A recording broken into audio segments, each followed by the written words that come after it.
There actually must not be any government, authority, power structures, organizations around the world in existence or in reality that is neither obliged nor responsible nor accountable either in itself for its own actions, endeavors, behaviors, attitudes, habits because it is not obliged to the people, or if it just does not have any obligation, responsibility for the safety, security of the citizenry of its own people and public, and also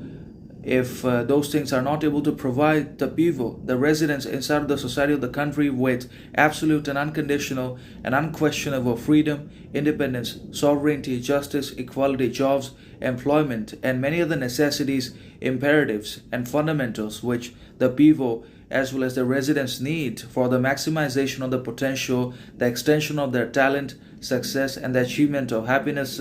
prosperity, progress into their lives, then that sort of authority, government, power organization, institutions in the world absolutely must not exist because they have no rights or justifications to be in existence or to simply exist because they do not and they certainly will not work for the people's, for the citizens' safety, security, welfare, or be able to provide them with justice, equality, legitimacy, freedom, independence, and sovereignty at every step of the way. And if those things cannot be worked out, if those imperatives cannot be provided to us by our governments and authorities and organizations, institutions, then the latter absolutely does not have any reason for its existence.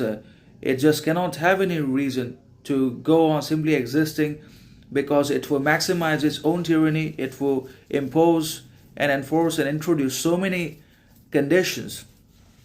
obligations, responsibilities, steps, barriers, obstacles into our lives by creating artificial crises and synthetic desires and corruption that ultimately will end up or will just lose hands from whatever existing we have now. So the government that refuses to change, the government that sees us to grow, evolve, transform, and the government that does not work for and that does not provide the people with safety, security, freedom, justice, equality, sovereignty turns into something else entirely. It becomes slowly tyranny and gradual dictatorship. It creates artificial suffering